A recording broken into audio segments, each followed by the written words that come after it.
Bismillahirrahmanirrahim. Assalamualaikum warahmatullahi wabarakatuh.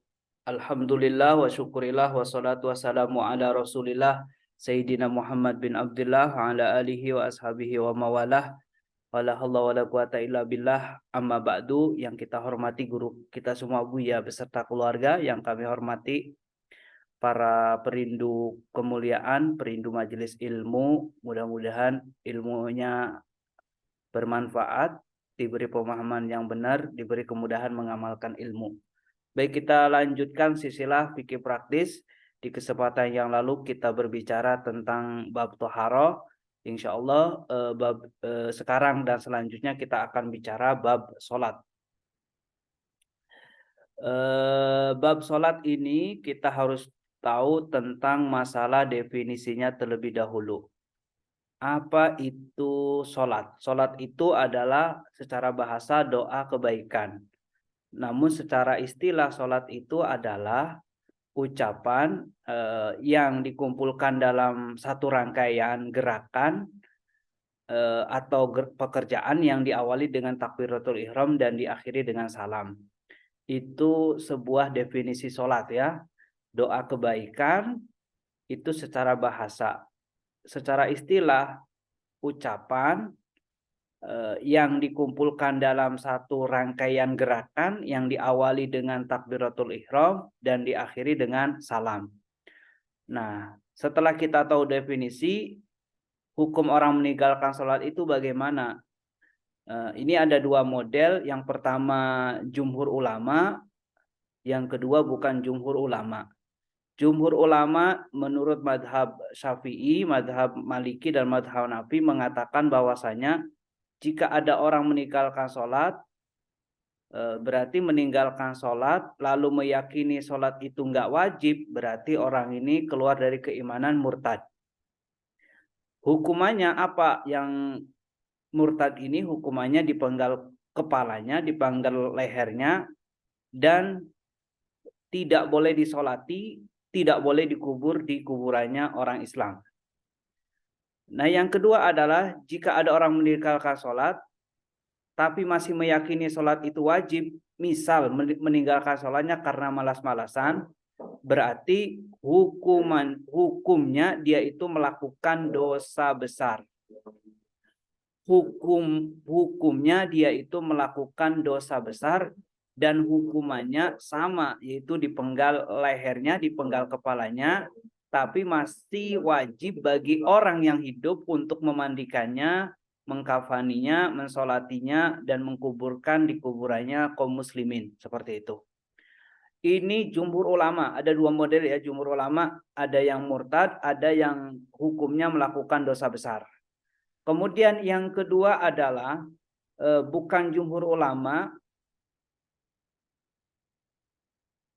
akan tetapi yang kedua ini adalah pendapat dari Imam Ahmad bin Hambal. Pendapat Wahbah Hambali mengatakan bahwasanya kalau ada orang meninggalkan sholat dengan sengaja ataupun karena malas-malasan, karena malas-malasan ataupun karena hal yang lainnya intinya, maka hukumnya dia dianggap murtad.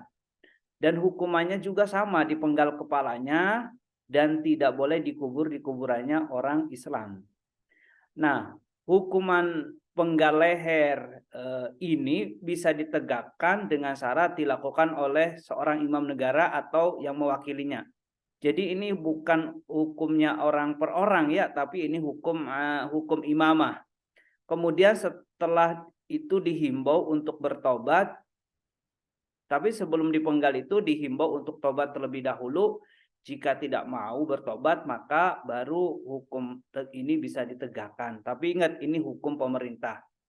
Nah, perlu dipahami juga bahwasanya setelah kita mengerti, memahami, mengetahui, dan seterusnya, bahwasanya begitu mengerikannya orang yang meninggalkan sholat sampai hukumannya pun dipenggal kepalanya, maka harus ada solusinya. Seperti halnya seorang dokter kalau ngancam penyakit ini membahayakan, tapi harus tahu dok obatnya apa gitu kan. Nah, perlu dipahami, kami pernah mendapat sebuah perkataan dari guru kita Buya bahwasanya banyak orang meninggalkan sholat itu karena nggak ngerti mudahnya sholat. Ada jualan nasi jamblang sholat subuhnya jam 8. Kenapa sholat subuhnya jam 8? Karena masjidnya jauh. Sholat itu tidak harus di masjid. Sholat itu bisa di mana saja. Mukenanya ketinggalan. Sholat itu tidak harus pakai mukena. Sholat itu yang penting adalah menutup aurat. Airnya nggak ada. Kan minum bisa pakai air putih, tinggal pakai air putih aja, air seperti itu. Pokoknya banyak alasan, tapi setelah dibimbing ternyata mengerti juga. Tukang rotan gitu kan, tiba-tiba nggak sholat zuhur. Kenapa? Karena dikira aja debu rotan itu najis. Padahal debu rotan itu bukan najis. Seperti itu ya. Mudah-mudahan kita jadi ahli sholat ya. Nah, kemudian pembahasan yang selanjutnya adalah siapakah orang yang boleh meninggalkan sholat. Nah, orang yang boleh meninggalkan sholat ini ada 4 model. Yang pertama ketiduran, yang kedua lupa, yang ketiga dipaksa, yang keempat menjamak. Kita mulai dari ketiduran. Ketiduran ini akan menjadi udurnya sholat di saat tidurnya sebelum waktu sholat. Jadi misalkan tidur sebelum zuhur. Bangun-bangun udah masuk waktu sholat asar, berarti dia meninggalkan sholatnya nggak dosa. Atau tidur setelah masuk waktu sholat, tapi dia itu sudah nitip pesan kepada orang yang dipercaya untuk bangunkan, atau sudah menggunakan alat pembantu untuk membangunkan, tiba-tiba nggak berfungsi ya nggak dosa gitu kan. Seperti itu ya. Jadi ketiduran ini akan menjadi udurnya sholat jika tidurnya sebelum waktu sholat. Kemudian yang kedua adalah tidurnya itu setelah masuk waktu sholat, tapi dia itu sudah menitip pesan atau menggunakan alat bantu untuk bangun, seperti itu ya. Nah, ini diperkenankan dia untuk tidak dosa di saat dia tidak sholat. Kemudian yang kedua adalah orang yang boleh meninggalkan sholat itu adalah karena lupa. Lupa ini akan jadi udurnya sholat kalau lupanya itu karena yang wajib, karena yang sunnah, karena yang mubah. Nah, lupa ini benar-benar yakin lupa, bukan perasaan was-was ya. Bukan karena disengaja gitu kan. Karena lupa itu tidak bisa kita mengagendakan lupa ya. Seperti itu. Tapi kalau benar-benar lupa ya lupa gitu kan. Tapi lupa karena yang wajib, misalkan lupa karena membantu orang tua gitu kan. Itu kan wajib, perintah orang tua yang mubah jadi wajib. Atau lupa karena baca Al-Quran saking luar biasanya. Nah, ini luar biasa, berarti dia itu sampai lupa sholat. Atau lupa karena yang mubah, lupa karena membersihkan rumah dan seterusnya, jatuhnya lupa nggak sholat. Kemudian kalau lupanya karena yang makruh, main catur, atau lupa karena yang haram seperti judi, maka dia dosa dan dia itu bukan termasuk bagian daripada udurnya sholat, seperti itu. Jadi lupa ya, seperti hanya tidur. Tidur itu kan ingat, kalau tidur orang tidur beneran mudah dibangunin. Kalau orang pura-pura tidur susah dibangunin. Kemudian selanjutnya adalah hukum orang meninggalkan sholat itu yang hukum orang meninggal termasuk udurnya sholat. Mohon maaf, bukan orang meninggalkan sholat. Hukum orang meninggalkan udurnya sholat ini yang ketiga adalah dipaksa. Dipaksa ini akan jadi udurnya sholat jika memenuhi syaratnya. Yang pertama, jika dipaksa akan menghilangkan nyawa, akal, fungsi anggota tubuh, kehormatan, kemudian harta. 5 hal. 5 hal ini akan menjadi udurnya sholat. Dipaksa akan hilang. Kalau kamu sholat, anakmu akan ternodai kehormatannya, berarti nggak usah sholat. Tapi lihat dulu, yang maksa itu yang kedua, yakin mampu mewujudkan ancamannya, paksaannya. Kemudian diduga kuat ia bakal mewujudkannya. Kemudian tidak ada pilihan lain. Kalau ada pilihan, maka dia itu bukan termasuk udurnya sholat, udur dipaksa. Jadi 4 hal ini akan menjadi udurnya dalam sholat. Ya, udurnya sholat karena dipaksa, seperti itu. Kemudian yang selanjutnya adalah orang yang boleh meninggalkan sholat, yang selanjutnya adalah Jadi termasuk udurnya sholat. Jadi tidak dosa. Ini adalah yaitu keempat adalah menjama. Menjama itu menggabungkan dua sholat dalam satu waktu. Itu namanya jama. Jadi jama ini menggabungkan dua sholat dalam satu waktu, zuhur dengan asar. Berarti sholat asarnya bisa dilakukan di zuhur kalau jama takdim.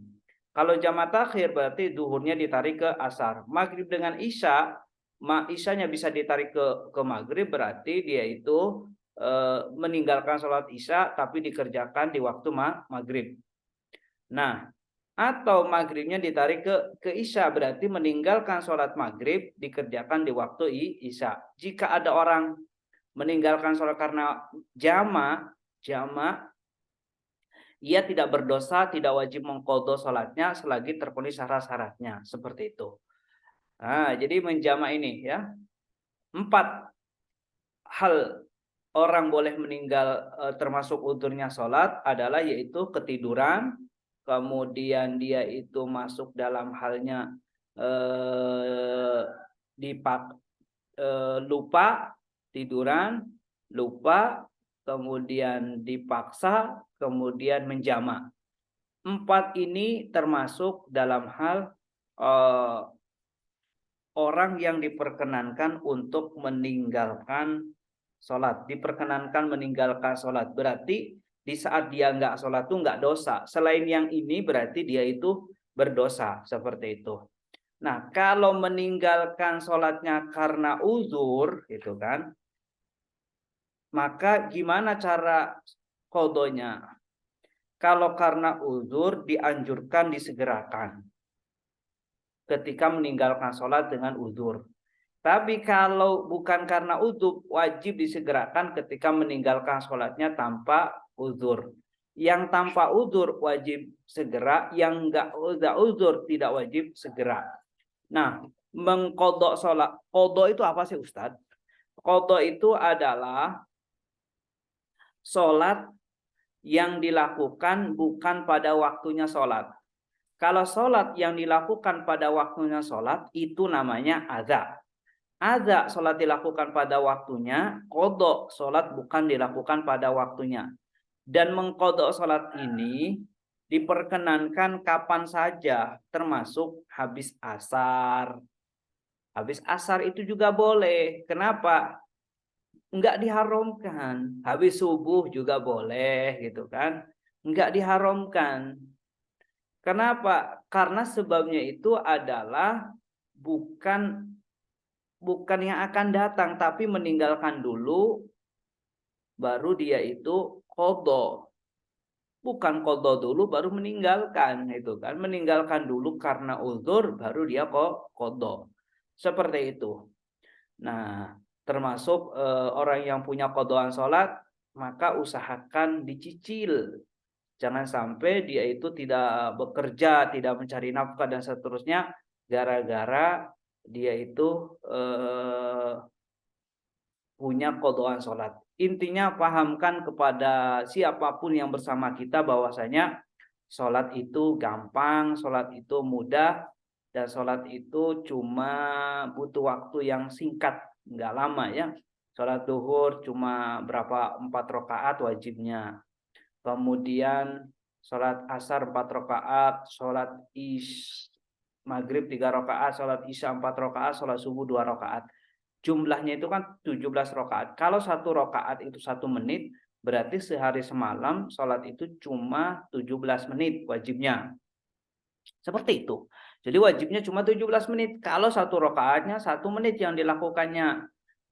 Maka mudah saja. Bahkan nanti akan kami jelaskan tentang bacaan-bacaannya. Yang wajib dibaca pun cuma 5. Takbiratul ihram, Fatihah, tahiyatul akhir, salawat kepada Nabi Muhammad di tahiyatul akhir, kemudian salamnya pun cuma sekali wajibnya. Intinya salat itu gampang, maka jangan sampai di antara kita ada orang yang berani meninggalkan salat, dan pastikan yang bersama kita juga ahli salat. Mudah-mudahan kita diberi kemudahan untuk bisa melaksanakan salat, dan mudah-mudahan kita semua istiqomah dalam melaksanakan sholat, dan mudah-mudahan amal ibadah kita diterima oleh Allah Subhanahu wa taala. Syukran atas perhatiannya. Mohon maaf, mohon doa selalu. Wassalamualaikum warahmatullahi wabarakatuh.